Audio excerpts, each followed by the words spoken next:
All right, how's it going, everybody? We are back, episode 5 of season 3 of the Last Things Last podcast. I'm your host, Kevin Myers, joined by Justin Mandia and MJ Nesgoda. So there's a pretty big game coming up this weekend. We're definitely going to dive into some off the field things that have been happening with that game as well, which not sure if that's going to end up being an issue or not. Hopefully not, but I guess we'll come to find out pretty soon. But first, we're going to discuss two big trades that happened in the world of sports. The first one being Nolan Arenado going to the St. Louis Cardinals. Your boy's real happy about that over here. MJ and I talked about it last week saying, oh, there's those rumors again like there were last year. They probably won't do it. And if they do, they'll have to mortgage their future, so it might not be worth it. Well, were we wrong? Because the very next day, it said not only was Arenado coming to St. Louis, but the Cardinals did not have to give up a top 5 prospect, which they had 5 top 5 prospects they could have given up. They got $50 million. And they got $50 million in cash to help out with their revenue loss from COVID to really sweeten the deal. So essentially, wasn't it like part of his? I thought it was part of the Rockies are paying his salary. Yeah, because they basically gave him an 8-year contract, and they're like, "Oh, whoops." So in this salary, Arenado gets an extra deal, an extra year onto his deal that he, from the extension he signed with Colorado, gets 2 opt-outs, and the Rockies have to pay the first year of his salary, and then they can defer the money over the next couple of years. But here's the deal. This was a heist, an absolute heist. I could not believe that John Mozeliak, after all the crap me and every other diehard Cardinals fan gives him for never pulling the trigger on a big guy, never going after someone, this dude pulled the trigger and stole the number 3 player in the sport for nothing. I mean, behind Mike Trout and Mookie Betts, it's Nolan Arenado. So when you don't make the playoffs, will it look like a good trade then? Oh, it'll still be a great trade. It would just be really disappointing. Here's the thing. The best player the Cardinals gave up. It just doesn't work. The best player the Cardinals gave up was Austin Gomber. Really good pitcher. Definitely going to be a major league starter. Awful last name. But he isn't. Awful last name. But he isn't at this point. So we've gave up him, a couple minor leaguers that may end up being major leaguers, may not. So really, the Cardinals. But you didn't give up your top tier prospects. Yeah. You didn't have to give up your future. What the hell? Yeah. So I'll pass it to you here in a second, MJ. With that in mind, the bottom line here is the Cardinals got a top 3 player in baseball in his prime. And by the way, on his opening press conference, he said, I'm literally, and it seemed really genuine. He was like, I'm not worried about the opt-outs whatsoever. I want to be in St. Louis. So he's got that going for him. He wants to play in St. Louis, wants to be on a team that wins. So Cardinals fans have got to be feeling great. I know I am. And I mean, we didn't have to give up anything. Now, we'll talk about the Rockies' perspective in a second, but MJ, obviously, I think you agree the Cardinals got an A on this deal. We literally did this cast, last Thursday night or Friday night? Thursday night, yeah. No, Thursday Friday. night. We did it Friday. Oh, yeah, it was Friday night. Friday night, I walk away from my computer at 9:45. I go into the bathroom, sit down, pull out my phone, and there's the tweet that says, oh, you guys are idiots. You guys are absolute idiots. I'm sitting there going, we just spent a good 5 minutes going, there's no way. They're not going to give up their future. No. The Rockies are going to need their future for this deal to work. Nope. We couldn't have been more wrong. We couldn't have been more off if we tried. I'm so glad we were wrong. It's an absolute steal for the Cardinals. The fact that, again, a top 5 prospect, that one's gone. Come on. And you got money to pay for his salary. What were the Rockies doing? It's not like there has to be more to this. I know we're going to dive into this soon, but there has to be more to this story that we don't know from the Rockies' perspective. Was he starting to pull a Jimmy Butler in the locker room and yelling at other players? No. Or because it doesn't seem like he was disrupting anything. No. He wasn't pulling From what I can tell from the Rockies' point of view, Jeff Bridich, the general manager, and he had a rift going back to before the 2019 season where Arenado was like, I feel very disrespected. I signed this long-term deal, and they had said, we're going to spend the money to help build a team around you. And they didn't. They were just like, yeah, sorry, man. You got to try and do it with what we got. And the Rockies, why they have 3 really good hitters in Blackmon and formerly Arenado and story. Their pitching, they never helped. It's like the Phillies, they didn't bolster that part of their team that they needed to win.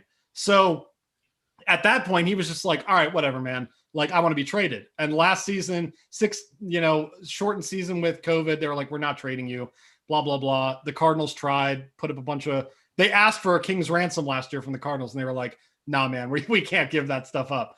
So then it comes around here. Now you've got a frustrated Arenado who still doesn't want to play for your team.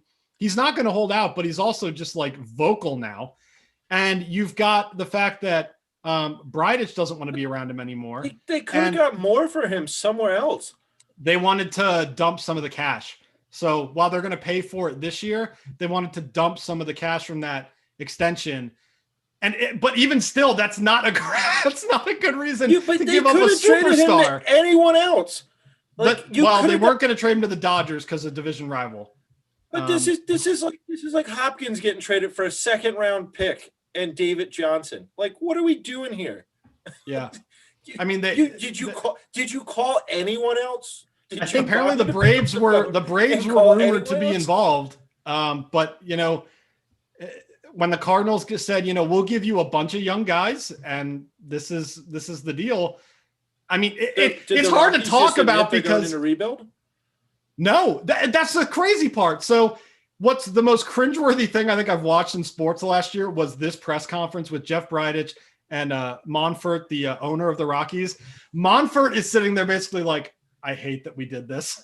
And Bridich is like, yep. We did this. Like, it was, they had no answers. Dude, every single Colorado press reporter conference was last year when the Pittsburgh Pirates, who had $70 million free in cap space, came on to national television and went, no, we're trying to win.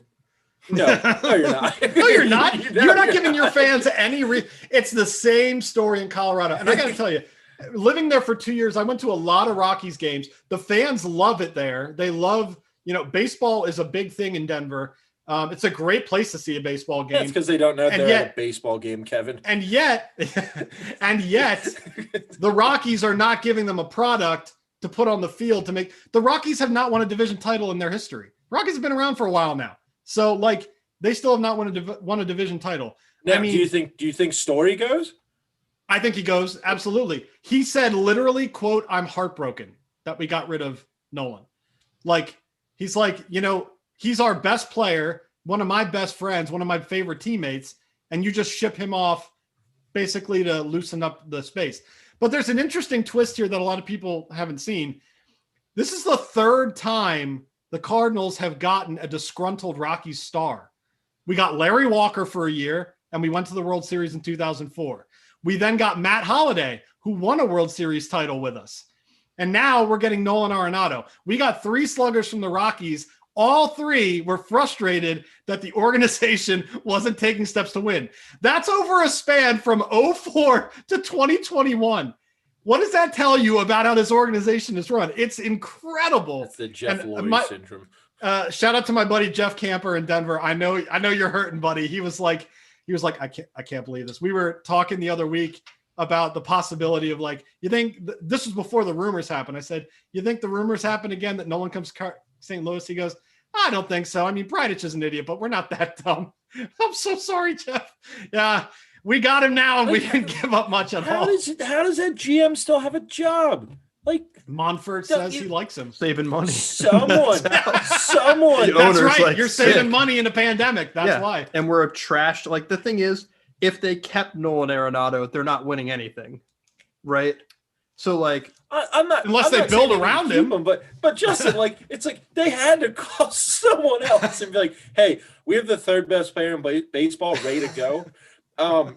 Can you do anything better than what the Cardinals have offered? Yeah, we'll throw in one of our top prospects. Okay. I wonder if other teams were like, we can give you better prospects, but we're not eating that money. You're going to pay more of a salary then. And they're like, but that's the best part of the deal. The Cardinals are cash poor because of the pandemic. So the fact that they got the Rockies to be like, because we'll pay the first $50 million of it. And then all of a sudden, we can defer the money over the rest of the length of the contract. That's awesome. It's so great. Yeah, man. I don't understand it. I've been trying to wrap my head around it from the beginning, but all I know is I can't wait for this guy to get here. And he immediately puts the Cardinals at the top of the NL Central, and just, a position in which they can go deep in the playoffs and hopefully to a World Series. So, super pumped. Him and Goldschmidt batting back-to-back in that lineup. That's going to be pretty cool. The other trade that happened, though, Justin, you want to give us the breakdown on this one? Jared Goff is gone from LA. Matt Stafford is going there. Who won this trade and why? I think it's pretty obvious, but I'll let you. Gosh, go ahead, Justin. If you say anything other than what I want you to say, I'm going to go down your throat. Detroit got quite a bit for Matt Stafford. Quite a bit. I don't know. Like, I've been trying to wrap my head around this one, though, as far as like, is Matt Stafford, does he make you a Super Bowl contender right away? Like, is he that much better than Jared Goff? I think he's better than Jared Goff. I think he's better than Jared Goff, but I don't think it's Super Bowl sizably, but I think it's a sizable difference. Yeah, I think they're a Super Bowl team now because they have someone competent enough to throw the football. Yes, their defense was that. There's no more defense in the league, and they didn't lose anybody. Yeah, I'm really interested to see Stafford because Goof was so up and down. There would be times where he would look great. And this season they were a weird team. I would never bet on them because it was always, what Goff is going to show up. But no, I think Matt Stafford's consistently good on a bad team. I'm interested. I think Los Angeles wins this one just by getting the better quarterback. I think that there's such a premium on good quarterbacks right now. Don't you feel like they gave up a bit too much, though? They did give up a lot, and Stafford's not young by any means. That's the other thing. I mean, Goff is so 35, 36 or something like that? Yeah, I'm looking up what his age is right now. I know Goff's like 25, so you gave up a guy. He's 32. He's young. He's fine. Oh my God, he's been in the league for 94 years, though. I know. Yeah, he does seem like way older than I equate him age-wise almost Ben, but he's not that. Yeah. He's body old then, for sure. He's hurt like every 2 seconds. He's grizzled with the beard and all that. Yeah, he plays through injury. Yeah. I mean, I think they can put up numbers with him because he was putting up numbers in Detroit, like 4,500 yards. Last year he goes for over 4,000, and then 2011, from 2011 to 2017, he did not throw for less than 4,000 yards. Yeah, I mean, and then 18 was 37-77. And then 2019 he was hurt. Still went. Yeah, 2019 he was hurt. He went for 2,500, and then last year was just over 4,000 yards with 26 touchdowns and 10 interceptions. I mean, I think look what he got, Calvin Johnson. If you give him someone to throw the ball to and a decent line, which the Rams have, I think this is a good trade all around. The Rams are in the now; they're not worried about the future. I mean, you have a window with Aaron Donald. I mean, because either he's going to ask for a trade. Yeah, either they're going to ask for a trade if they're not winning, or you keep them around. It's going to be one of those things. And you're not going to get the best D tackle, the best corner in the league, a great receiving core with Woods, Kupp. Who's their other guy? They have a third guy. Jefferson's was decent this year. Is it Williams? Mike Williams? No, there's a third guy other than Jefferson. But either way, I mean, they have a good team. They have good tight end. Higbee's a good tight end. The running back, they did a well addressing that last year in the draft. The Cam Akers kid looks pretty good. Yeah, I think Detroit did not get better. I'm sorry. No, I don't think Detroit. Yeah, I think they just got a bunch of random stuff, which I don't know how necessarily that fits. Now, what exactly? I'm looking to see. What were the picks that they got there for that, though? Because I see. There it is. So 2021 third round. So Goof, a third round pick this year, a first round pick in 2022, and a first round pick in 2023. But those first round picks are based on where Los Angeles ends up, right? So if Los Angeles is the top 4 team the next 3 years, it doesn't really, you're giving away pick 30. Like, you know, Yeah. It doesn't matter. like towards the end. I mean, if you're gonna get Matt Stafford in there and you're gonna be 8-8, then like you gave up some freaking picks for that. But I don't think they'll be. I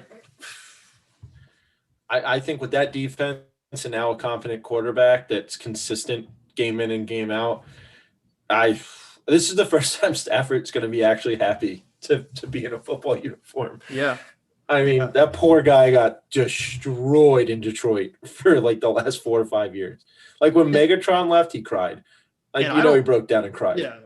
I don't see how Goff's going to do anything in Detroit. No. He has a better receiving.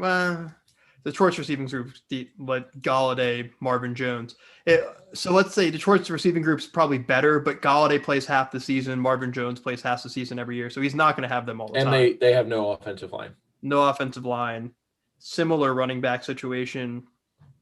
Yeah. Not a good defense, or not a great defense at least. Yeah. No, I think Detroit will, those picks, like you said, those picks, late first round picks, I don't. Yep. I think you're better off. Those are equivalent to having a good second round pick, in my opinion. I mean, you're going to find the same amount of talent. You're basically going to get this. You're basically trading 2 seconds if you think you're going to be that good. And the thing is, there's no guarantee that those picks work out. Where like Matt Stafford's good. Yeah, and I mean, that's what the Steelers did with Fitzpatrick.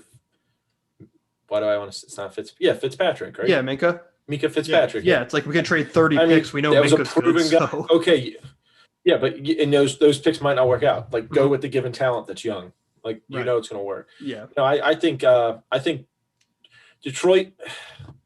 I think they just Stafford was like, I'm done. So figure out a way to get rid of me. Like, I'm done. Very much an Arenado situation. Look what's going on with the Texans right now. They're screwed. If they don't trade him, he will sit out. I guarantee he will sit out. Yeah, I think so too. I think he's going to go to Las Vegas. The only weird thing, though, about this trade is what does it do to the trade market for Watson and Carson Wentz if Matt Stafford's commanding 3 picks and a starting quarterback? You know what I'm saying? Like, well, Wentz won't command a lot. I don't think he will. I think you'd get. I don't know. I don't think you'd get. There's injury concern. There's injury concern. His contract concern. His contract concern. His locker room concern. And then even when he was healthy this year, some of the decisions he was making were not good. Yeah. So I don't think that affects him, but I do think it could affect Watson. Oh yeah, you're gonna have to give up 6 first-round picks. Yeah, you're gonna get a lot of first-round picks. Yeah, yeah, that's gonna be an issue. I really think it's gonna be Las Vegas, though. I think that's where he's gonna end up. There's also rumor that J.J. Watt might unite with both his brothers in Pittsburgh. Can you imagine?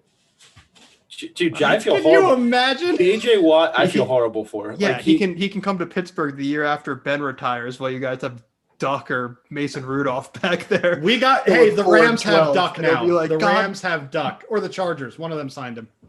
Watt's going to leave Houston. They're going to trade away Deshaun Watson, get 18 picks, and become a juggernaut in 2 years. And then Pittsburgh's going to be rebuilding, and he's going to be like, come on. That poor guy, man. I feel bad for him. But, yeah. They should include him. They should include him in the Watson deal. Like, here, we'll give you this for the 6th-round picks you gave us. But you have to give us the rest of your picks for all time. Now, the main point of why we're doing this cast right now and why we didn't skip a week is the Super Bowl coming up on Sunday. Why we didn't skip? We haven't skipped a week for I'm just saying we had damn close to skipping a week. we had to reschedule it, so it was the closest we've come so far to having to skip a week. But yeah, Super Bowl Sunday is coming up. The Kansas City Chiefs back in their second consecutive Super Bowl against Tom Brady and the Tampa Bay Buccaneers in Tampa Bay. It's the first time that a home team, is playing in their home stadium for Super Bowl. But I also think that's still going to be like they're only allowing like a certain amount of each group. I never know how they do that, but they're gonna it's going to be pretty evenly split. I mean, it is in Florida. They'll probably have like standing room only at that point. Yeah, that's true. They're not going to, no protocol probably, but Kansas City from the William Hill Sportsbook is a 3-point favorite coming into this year. Who's So William Hill? It's the Vegas Sportsbook. Hank? Bobby? Oh my God. Bobby. You got a D in English, Bobby. You speak English, Bobby. Anyway, what did you say it was? What's his friend? 3-point favorite for Kansas City. 3 only, Which it's not going to change unless some heavy hitters start putting some money down in Tampa Bay, because I think 80% of the money right now is on Kansas City. And I don't like Tampa Bay at +3. I don't like them there because I feel like this game is not going to be a 3-point game. I think either the Chiefs defense is going to get torched by that wide receiving core. Oh, that would have been a push. Or is it +3 or +3.5? +3. I got it at +3.5 earlier. Kevin, today. their first game of the year, that's a tie at +3. Yeah. It was 27-24. Even though he threw for 200 yards in the first quarter, they only scored 27 points. Right. I think that well, I'll start off first by saying my pick is the Chiefs. I think that the Chiefs are going to win this game, and I think it's for the following reasons. I think Patrick Mahomes, again, second year in a row here. He's the most dynamic athlete in football, has an incredible football IQ, knows how to get the ball to all his receivers, can throw on the run. We've seen him do all this crazy stuff. He can basically do no-look throws. I mean, the kid is incredible. The Chiefs defense has improved. They're still not, a championship defense. You know what I mean? They're a championship defense by winning a championship, but they're not at that level where I'm like, oh man, this defense is going to win me a championship all by themselves. But they've gotten a lot better. I really think that they've grown a lot throughout the season, and that gives me more confidence that they're going to be able to put the clamps enough on this Tom Brady offense. Because remember, the formula for beating Brady is the same as it's been the last 5 years. If you can get to him and give him pressure, you got him, because he's not mobile. He never was.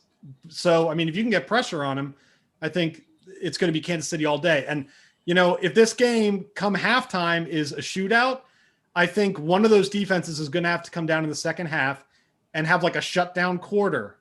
And then we're going to know, okay, this game's over. So it's going to be real interesting to see which defense kind of bites first on that.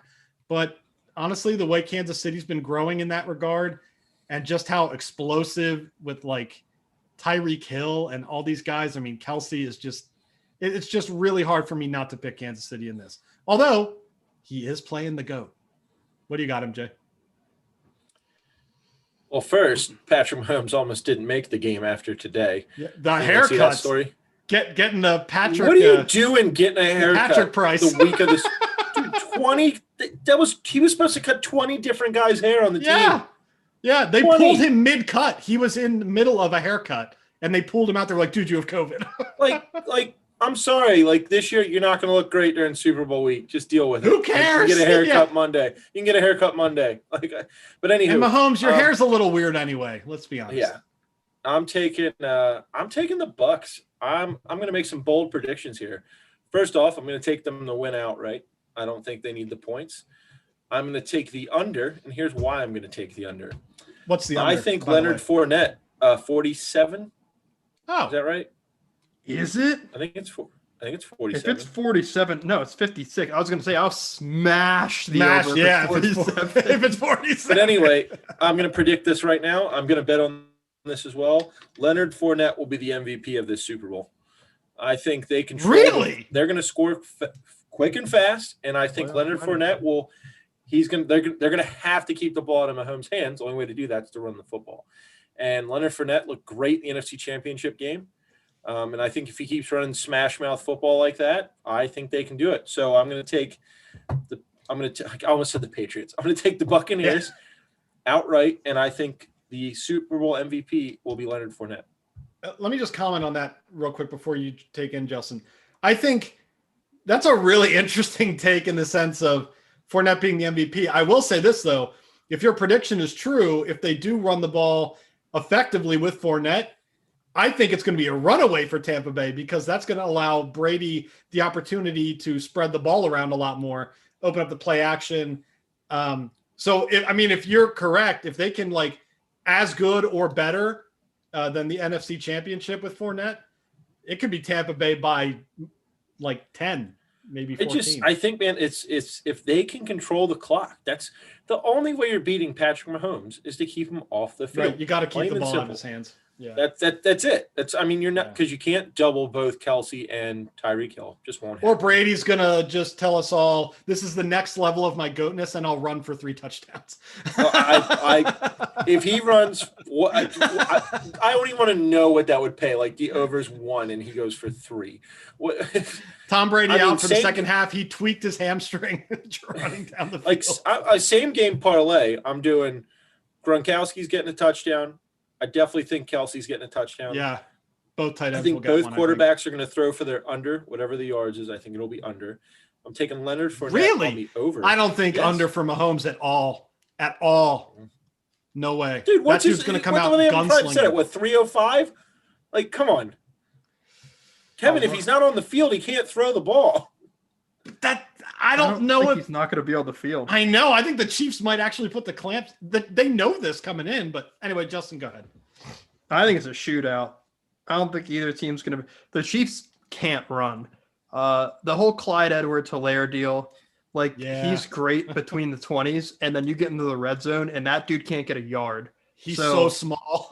They're not going to be able to run. I see the Fournette deal. There's a chance that he might be able to. The only thing is with the Chiefs, the only strength on their defense really is the middle. You have Chris Jones, who might be behind Aaron Donald as maybe the best defensive tackle. The over-under for Patrick Mahomes is 330. That's a lot. Yeah. Come on. That's tough. That's Although the over-under for Domantas Sabonis tonight was 11.5 rebounds, and I'm like, of course he's not getting 12. Naturally, he gets 12 before he goes out of the game. Justin, I don't even want to talk about it. Last night I did a same game parlay for Boston Golden State. Took Boston -2, took them on the money line, took Curry over 28, Jason Tatum over 26. I got everything. It was 9 things. The one I don't get right. Tatum's over-under on the rebounds was 7.5. He gets 8. Naturally. Yeah. That's the way it works. It was on a $10 bet. It was gonna pay $1,500. That's how outlandish some of these things were, and I got all of them except the rebounds. Right? I have a 3-team one, and all of them are going to lose by 0.5. LaMelo Ball has 7 boards instead of 6.5. So over 6.5. Yeah, whatever. But anyway, Chiefs. I think it's going to be a shootout. I think Patrick Mahomes is going to be able to pull it off. I'm rooting for Big Red, getting back-to-back Super Bowls. I am too. I'm rooting for KC. The thing is, I might buy a half point and bet Tampa because I can see it being a 3-point game. I really can. But I don't want to push. So I think I might buy a point. Yeah, plus 3.5 for Tampa Bay and get them. But I do think that it'll come down to a Tom Brady last minute drive here, and I don't know. I think they'll be able to hold on and dude, if it comes down to that, I'm gonna tell you right now, if it comes down to that with him with the ball in 2 minutes, if you can do some ridiculous bet for Tampa Bay to win, they've won. Huh. Well, that's weird because I've seemed to remember a Tom Brady with 2 minutes left in a Super Bowl a couple years ago, and the Eagles, they beat him because they're the best franchise in Pennsylvania. No, it's because the NFC East apparently is like his kryptonite. It is because we are the luckiest team in the world, and we need to start admitting that. Tom that Brady man had what 543 yards, and he almost caught the ball in the end zone. It did hit Gronk right in the chest. When he dropped it, I thought there was still time on the clock. That's why I didn't celebrate. I was like, oh my God, it's over. We won. Also, Julian Edelman dove for it and almost caught it. Yeah. Yeah. So we got Justin and I picking the Chiefs, MJ going with the 3. Bucks. Wow. What would you say it is? Are you saying Chiefs by more than 3? I'd say Chiefs by 7. I think a full touchdown and extra point. is the story Dude, here. until Tom Brady is dead or hangs up his jersey, I will not bet against him. Also, Especially- really good bet for especially the Super MVP though. If you do think Tampa Bay's winning, there's no way they're not giving it to Tom Brady. It could be Leonard Yeah. Fournette could run for 400 yards, and they'd be like, "This might be the last one for Tom Brady. Let's just toss him a." It won't be the last But, one. but, They it- talked but about it's him not. finally- He's already made Yeah. that clear. So Sure. that's He's like, I might play also- till I'm 50. What if I don't know. He might die. this one? Wait, what was the Super Bowl last? Kansas City. I literally can't even remember. San who they played. Francisco, because San they're so Francisco. bad now. That's You why. don't even. That's Yeah, another, They're trying to get rid of Garoppolo. Wait, that's another Yeah. team that should be going after Deshaun Watson. Yeah. Yeah. But the one before that was the worst Super Bowl of all time with the Patriots and the Rams.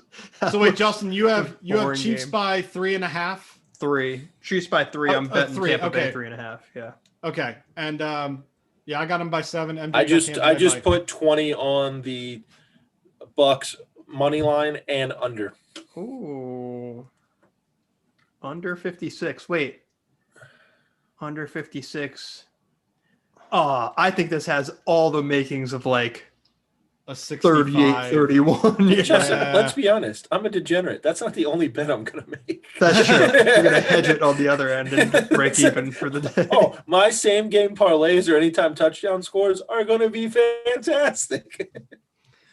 That's going to be a You great can't game. have- I'm you can't- looking. Did you just pick the kicker? Yeah, I picked the kicker to score a touchdown. I Don't just worry looked. about it. I looked.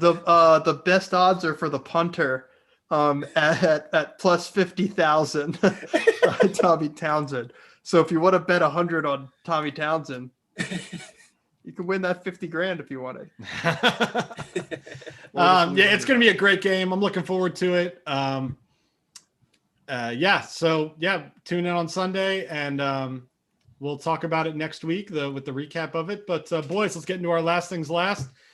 MJ, go ahead. All right. I know I said something at the beginning, but I'm going completely different because it just popped up again. Nate Diaz either needs to fight or stop talking. I've hit my limit with the Diaz brothers. I like them both. I enjoy watching them both fight. I think they're both very talented, but he's now running his mouth about Dustin Poirier. It's like, what? You've done nothing. Like, come back and fight. Take the fight you're given, prove yourself, and then you can fight someone else. He always thinks he deserves title fights and all this other stuff. I don't get it. I mean, well, his last fight was against Gamebred and he lost. Like, that's 2 years ago now, right? Mm-hmm. And then before that, I think his last fight was 3 years before that. So I'm over the Diaz brothers. Either fight or go away. I've had it. I think all these guys jumping in to think they're the champ in the different divisions in the UFC when they've done nothing not saying they haven't done anything in the past, but they haven't done anything in recent memory. I'm done. Yeah. Justin, I know you follow UFC pretty closely too, but what is he running his mouth I don't know. about? The Diaz brothers, just in general. Nick Diaz has been That's running all. his mouth, That's and all he they've hasn't- ever done. Yeah, Nick Diaz hasn't fought since I've been a fan of UFC for 6 years. Like, legit, he is net like. But I mean, he was suspended, but still. No, yeah, he's yapping. I think it makes sense for him and Connor to do a trilogy. Oh Connor's yeah, coming off that a loss. does. That'd be fun. But what are you Fighting going at all. at? What are you going at Dustin for? Like, Yeah. what's your plan? And the thing is, Ugh. if Connor won, I can see Nate going at Connor because they have history. Like, that makes sense. But it's all like Nate's just kind of trying to make something make sense with Dustin. And I've seen a bunch of interviews with Dustin since the fight, and he's been saying the 2 fights that he wants would be either Connor for the belt or Nate Diaz for the belt. And I'm like, why would you want? Like, I don't know. I think people think that Nate Diaz is a draw. I think the only reason Nate Diaz is a draw is when he's fighting Connor. There's like, if it's Nate Diaz versus Dustin Poirier, I'm not buying the pay-per-view. I'm fine. No, it's. Like, I'm just I not. don't. Or how is Oliveira not getting a look? Like, I think it's the the things same. he's been doing. I think it's the same thing. Like, I think he should, but I think it's becoming so much, especially with them not being able to have like full arenas and stuff. It's becoming even more about what's going to get you money. And like if Connor doesn't fight again this year, that pay-per-view with Dustin will probably be the number 1 pay-per-view. Like, Yeah. Israel Adesanya is fighting Jan Blachowicz, and that's going to get like 400,000 buys probably, and it's probably a way better fight. Stipe and Ngannou might. Maybe. I don't even see that. I don't know. Because Stipe's not exciting. Yeah, but he wins. And Ngannou, I don't think he sells anything though. You know what I'm saying? Like I think the only reason Stipe sells fights is because of the Daniel Cormier. Like I think he sold those two. I don't think anyone watch Stipe, against many other people. I think they'd watch. We do have Derek my balls hot Lewis coming up against Curtis Blades, so I am very pumped about that. Yeah, no, but I'm with you. Nate Diaz needs to stop. Yeah, I'm tired. I'm tired of it. Not that it's not good fight and not a good fighter. It's just like just fight then. Like just do it. Yeah. Oh, no one's questioning the talent. Just fight. Yeah. Like, come on. Or don't talk. It's fine. Like either way. Like just pick one. No, I'm with you. All right, Justin, what do you got?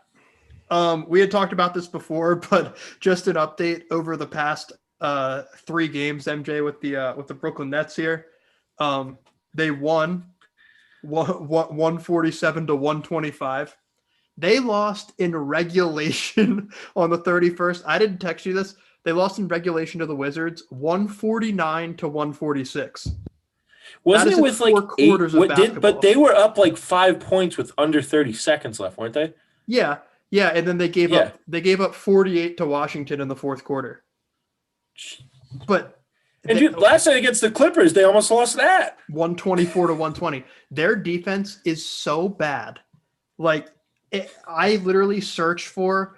I have whenever I can bet games. So like for their next game, I already have the over. Like, don't even care. Just picking over. And their overs have been progressively like last night was 244. So like for that to hit, it has to be 124 to 120. Like that's a lot of points for an NBA game. And I didn't even think twice. And they barely got it. But still, like it's just a mess. Like their defense is so bad. And I think a lot of it has to do, one, they got Kevin Durant and Kyrie Irving and James Harden together. It's not the greatest defensive team of all time. And they got rid of their only defense. Guy. Yeah. That's zero defense. But second thing, do you think it has anything to do with the fact that there was another team that scored a butt ton of points and then didn't play defense against anyone? And now a point guard that was on that team is now their coach? The whole Steve Nash Suns deal where they're just like, we could score 120 a game, and it's like, great, you're going to give up 123 a game though, so have fun with that in the playoffs.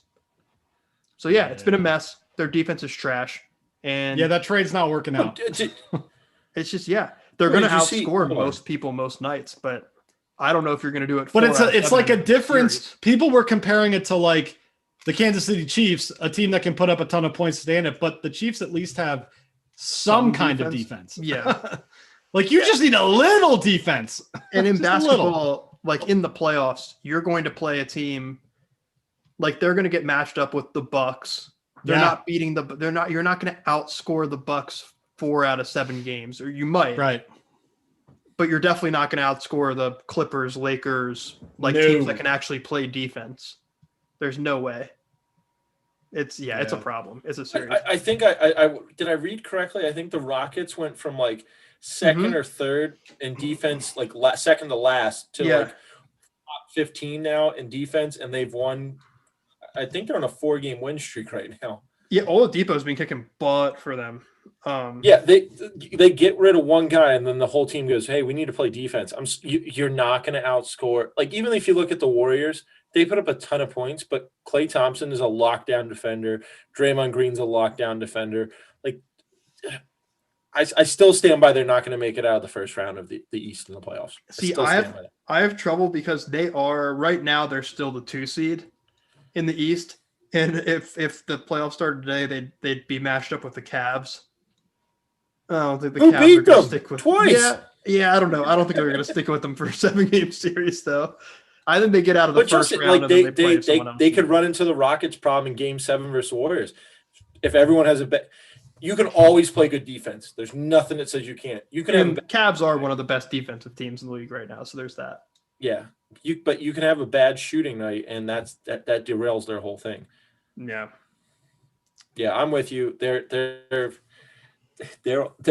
we can't even comment on their defense. Like, it was so bad the other night or last night against Clippers that the announcer was like, "That was a beautiful defensive play by James Harden to foul in that instance, so they couldn't shoot a three." Yeah. That wasn't a defensive play. That was a situational play, not defense. He just fouled him. My last things last is for all you esports lovers out there. If you didn't see it, NCAA football is coming back to your favorite game consoles. Justin and I talked about this a bit earlier. Justin thinks it's going to be a little harder to happen than it seems. I mean, EA Sports already confirmed it. They said they're bringing it back, but they won't be paying players.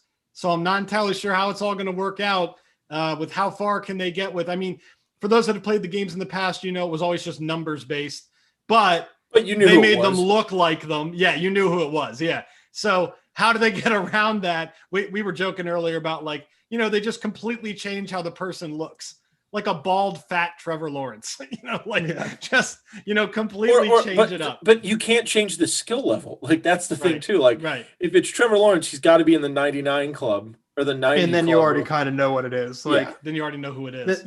I think. But Justin also made a good point. In Dynasty mode, you lose a lot of those players anyway, and you just get random numbers that come in. So I don't know. Yeah. So do you just completely make the teams like you don't make elite quarterbacks or anything like that, but you're like, hey, Clemson's always good, so it's going to be quarterback number 2. Like, you just make completely random rosters from the start, which I think that it makes the game a little less interesting. I'll still probably get it, obviously, because the gameplay of the recruiting and everything's fun. But right. I mean, I think part of the reason why people get the games is the first couple seasons where they're playing with their favorite players. But they're not going to be able to do the same thing they did before, where you're like, yeah, I know that number 10 on Notre Dame's Brady Quinn. Like, I know that's him. Like, it's not a big, So well, plus, what do they do with the cover? You know what I mean? Yeah, with the cover. Because the last one, I have the last one. I've been playing it on my my old 360 in the corner. NCAA 13 had RG3 on it. Oh, RG3. Yeah. And he didn't even get the Madden curse. He got that one. Yeah, he did.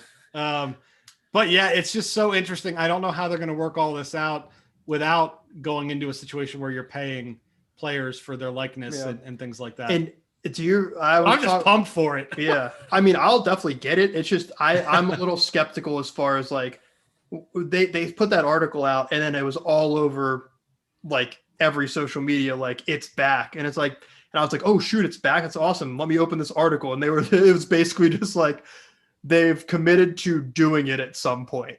It's all right. It doesn't seem going to be definitely over a year. Yeah. And then, but I was talking to Kevin in the group chat today about it. But MJ, do you remember when Jay Billis, it was 2013, and the NCAA basically just straight up said, we don't profit off the player's likeness in any way.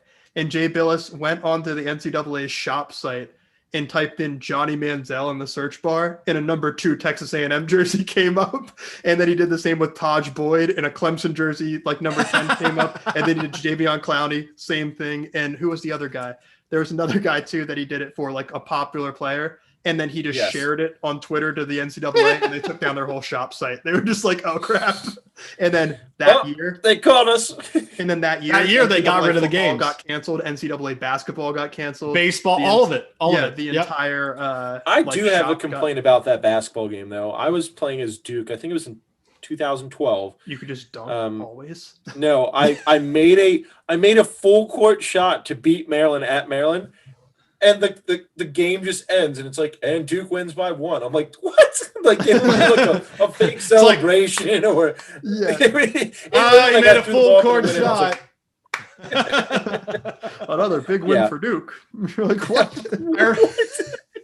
I remember I had I had one of the probably 2011 NCAA basketball, and I remember Bob Kennedy came down when I was living in Towson, and we played Towson versus Delaware on NCAA basketball, and it was a 53-50 game. It was great. Dude, But, that yeah, game had the coolest. Do you remember? I remember. Why did you put crying Jordan behind you?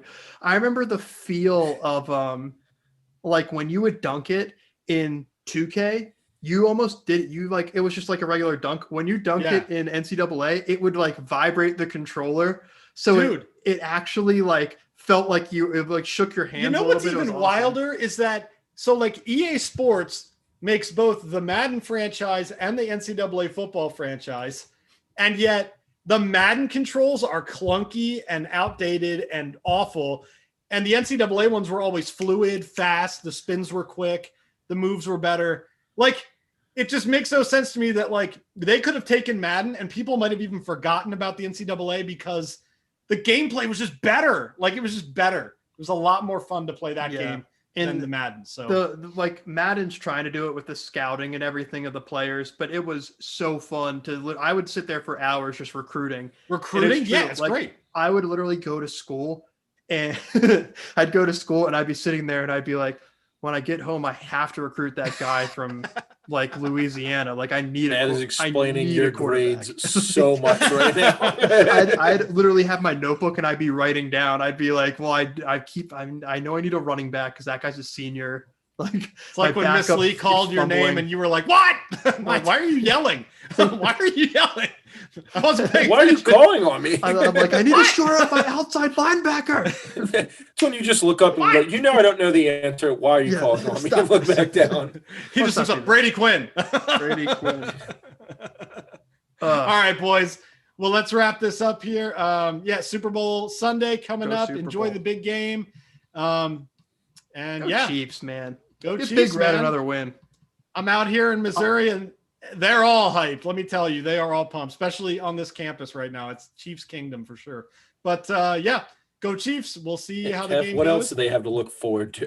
Nolan Arenado coming to St. Louis, you bum. Here we go. Goodbye, everybody. I'm not going to let Justin